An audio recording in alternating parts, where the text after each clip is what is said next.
Hello everyone, welcome to another World of Tanks console video with one leader. In this one we're going to take a look at the Gorynoch. It's one of the monster hunter tanks. You could earn this from the earn operation last month for 250 points. It's a KV-5 and in this video the KV-5 is just going to do some KV-5 things, and it's just a tank that really requires no real skill. It gets matchmaking, preferential matchmaking, that's the word I'm looking for, so you can't meet tier 10 tanks in this. The worst you will meet is tier 9, but because there's so many tier 8s playing and so many tier 10s playing, tier 9 games tend to be fairly rare, so 9 times out of 10 you are top tier in this thing. Now the gun on it is the big weakness. It's not particularly good. 175mm of standard pen, fires fairly fast, 300 damage per shot. The thing about this tank, it's just a big slab of hit points. It's got nearly tier 9 heavy hit points, or certainly a tier 9 heavy that's not maybe got the top turret in terms of hit points, you know, at 1780. It's got stupidly thick side armour at 150mm and very good frontal armour, with the exception of the two droids. And yeah, getting an early shot in here on the light tank with the auto aim, that's not too bad a way to start. I can see there's a lot of the enemy tanks crossing over to the left hand side of the map. We're going to get a wee shot into the VK-36 there, so RNG being kind to us there with our first two shots hitting home, and then we're going to go for another shot at the VK as we bounce their round through their turret, and we're up to 864 damage in the first minute of the game. It's always good when a game starts off this way. So yeah, it's just a tank. This tank really requires no real skill. If you come up across players who know where to shoot it, they're just going to shoot you in the droids, and your health can disappear fairly quickly. If you come up against players who don't know where to shoot it, then it pretty much bounces everything, because 150mm of side armour, so you can over angle it. You can angle it like 60 degrees, and most people still need like 210, 220mm of pen to have a chance of going through your side armour. And if you over angle, people will just naturally aim for the sides. The turret is pretty thick on the front. I think it's like around about, you know, you're going to need about 210, 220mm of pen to go through the front of the turret, or certainly to have a chance of going through the front of the turret. So, you know, you just kind of drive at tanks in this when the situation comes up, and usually you can do a fairly good job, because the gun might not have a lot of pen, but it's fairly accurate. It fires pretty often, and yeah, I do my very best not to use premium rounds. I know 175mm of pen is not a lot, but I just find myself in situations just firing the high explosive rounds instead whenever I come across somebody who I am not confident I can pen with 175.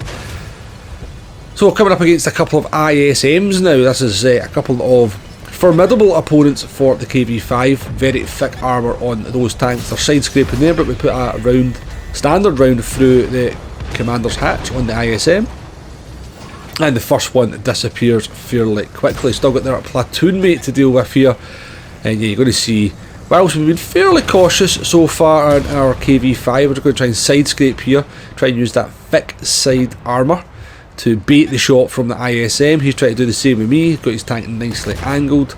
He's taking some hits from other tanks. We've got some support now. We can see this game's starting to go one way. Now this is going to start just doing KV-5 things, where we're just going to go in and we're just going to drive at the enemy tanks and take their hit points away from them.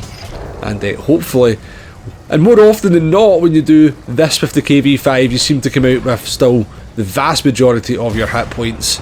Going to get a nice wee shot into the Carnarvon there, and they're nearly finished down at 27 hit points. Now we're going to go in on this ISM. Now we've got some teammates. I know if I just go and face hug this guy, my teammates will come round the side and finish the job. And the KV-5 I think is 150 tons as well, so it's pretty good at ramming even against a very heavily armoured heavy tank in front of it as well. Surprised that shot went through the turret at that angle, just with a standard round, maybe not the top turret on this tank. What's our hit points? 1400 hit points. Yeah, they've not got the top turret on that, so that's probably why that round went through. We take a couple of hits from the side, we auto aim at the Pershing, we get lucky, and we're up to 3,500 damage now, 1800 blocked. It's just the KV-5 doing KV-5 things. Hopefully if you were doing the Monster Hunter operation, this is one of the tanks you picked up if you didn't have it already. Now, I had heard a lot of good things about the KV-5. This was my kind of first experience of having one myself. Never ever got it on the Xbox. And yeah, it's kind of just living up to expectations. It's a no-skill tank. You know, if it's not that dangerous if you come across one, if you know what to do against them. You flank them, you hit them in the sides, or you hit them in the droid on the front. But yeah, there is a lot of games where you come up against these, you drive this tank about the battlefield and people just don't really seem to know what to do with it, and you just kind of become a big giant bully, especially with that preferential matchmaking as well. You're just 9 times out of 10 you are top tier, and yeah, it's just a lot of fun, this tank. So this one is, well, actually a lot closer than I thought it was going to be at one point in the battle. It's 4 versus 7, but I've seen many a game of World of Tanks where 4 tanks have prevailed against 7 opponents, but we've still got the vast majority of our hit points here. We've got a little CS medium tank in front of us. He knows what's coming here, I'm pretty sure. We're going to go for, yes, KV-5 Ram, only 271 damage. I was looking for a little bit more than that. We put a shot through the commander's hatch, and that finishes them off. We've got the Persian and a light tank just to finish off in this one. Persian comes down the side, shot through the side there. Now, I realised here at the end of the battle that I was actually firing premium rounds. I think I tried to change to high explosive rounds and ended up firing premium instead. The premium rounds have got 219, but yeah, we did the majority of that damage just with the standard rounds. You can, as long as you're willing to aim, you can do some damage with the standard rounds. Nearly 5,000 damage, nearly 3,000 blocked. KV-5, just doing KV-5 things, no skill required. Thanks folks, thanks for watching, catch you next one, bye bye.